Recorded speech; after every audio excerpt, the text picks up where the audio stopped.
Blocker নামে যে কর্মসূচি, সেটা আমাদের টাইম দেওয়া ছিল আজকে 24 ঘন্টা, অর্থাৎ আজকে দুপুর 2টা পর্যন্ত। কিন্তু দুপুর 2টা অতিক্রম করে প্রায় 10 মিনিট শেষ, কিন্তু আমরা আমাদের কাঙ্ক্ষিত যে দাবি, সে দাবি কিন্তু পূরণ করে নাই এখনো। ইভেন আমাদের সাথে কিন্তু কোনোভাবেই তারা এখনো যোগাযোগ করে নাই। এটা আমাদের জন্য, বর্তমান সরকারের সবার জন্য খুবই লজ্জার এবং হতাশার। এই আন্দোলনে শুধু আমরা শিক্ষার্থীরা নয়, একই সাথে আমাদের শ্রদ্ধেয় শিক্ষক মন্ডলী এবং কর্মকর্তা কর্মচারী সবাই কিন্তু এই আন্দোলনের সাথে, অর্থাৎ পুরো বিশ্ববিদ্যালয় পরিবার কিন্তু এই আন্দোলনের সাথে জড়িত।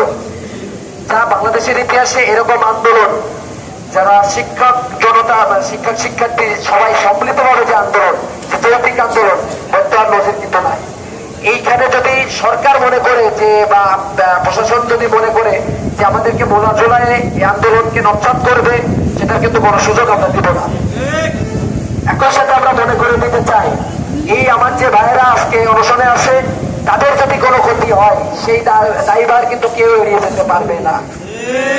সম্পূর্ণ দায়ভার কিন্তু এই ভিসি সুচিত্রা সার্ভিস এবং একই সাথে ইউজিসি এবং শিক্ষা মন্ত্রণালয়, অর্থাৎ আমাদের যে ইন্টেরিয়াম গভর্নমেন্ট আছে, সেই গভর্নমেন্টে কিন্তু এই দায়িত্ব নিতে হবে। সুতরাং আমরা চাই না এমন কোন অনাকাঙ্ক্ষিত ঘটনা ঘটুক, যেটা নিয়ে আমাদের দেশ প্রধান বিশ্ব মিডিয়ায় একটা তোলপাড় সৃষ্টি হোক। আমরা চাই আমাদের যৌক্তিক দাবিটি অনতি বিলম্বে যত দ্রুত সম্ভব সমাধান করুক। তো তারই ধারাবাহিকতায় আমরা যেহেতু 2টা পর্যন্ত টাইম দিয়েছিলাম, এই সরকার আমাদের কথা এখনো কর্ণপাত করে নেই। আমরা তাদের প্রতি সম্মান জানিয়ে আমরা আরো 2 ঘন্টা টাইম তাদেরকে দিলাম। আগামী 2 ঘন্টার মধ্যে যদি আমাদের সিদ্ধান্ত, আমাদের যে দাবি মেনে নেওয়া হয়, তাহলে আমাদের যে কর্মসূচি আছে দক্ষিণবঙ্গ ব্লকের, সেই কর্মসূচিতে আমরা যেতে বাধ্য হব।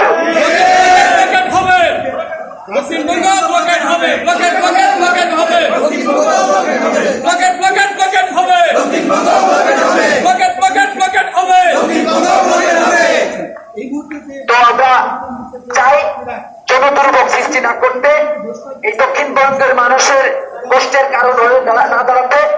এই বরিশাল বিশ্ববিদ্যালয় শুধু দক্ষিণবঙ্গ নয়, সারা বাংলার গর্বের জায়গা, বাংলাদেশের প্রত্যেকটি মানুষের গর্বের জায়গা। এবং এই দক্ষিণবঙ্গের মানুষের কিন্তু আলাদা একটা স্বপ্ন, আলাদা একটা আশা এই বরিশাল বিশ্ববিদ্যালয়কে কেন্দ্র করে আছে। আমরা তাদের সেই আশার জায়গা থেকে আমরা তাদের কষ্টের কারণ হতে চাই না, ভোগান্তির কারণ হতে চাই না। আমরা জনদুর্ভোগ এড়িয়ে আমাদের ন্যায্য দাবি আদায় করতে চাই। তারই কিন্তু ধারাবাহিকতায় আমরা এখন পর্যন্ত শান্তি শৃঙ্খল ভাবে আন্দোলন করে আসছি। তো যদি দাবি মেনে নেওয়া না হয়, আমি আবারও বলছি, আগামী 2 ঘন্টার মধ্যে যদি আমাদের যৌক্তিক দাবি মেনে নেওয়া না হয়, তাহলে দক্ষিণবঙ্গ যে ব্লকের কর্মসূচি, সেটা কিন্তু আমরা পরিবর্তে সফল করব। একই সাথে আমি আবারও বলতে চাই, আমার আর কোন শিক্ষার্থী ভাই যদি অসুস্থ হয়, অন্য কোনো অনাকাঙ্ক্ষিত ঘটনা ঘটে, সেই ঘটনার দায়ভার এই স্বৈরাচার ভিসি অর্থাৎ ডক্টর সুচিত্রা সার্ভিস এবং এই ইন্টেরিয়াম গভর্নমেন্টকে নিতে হবে। আমরা চাই 2 ঘন্টার ভিতরে আমাদের ন্যায্য দাবিটা মেনে নিই। ধন্যবাদ সবাই।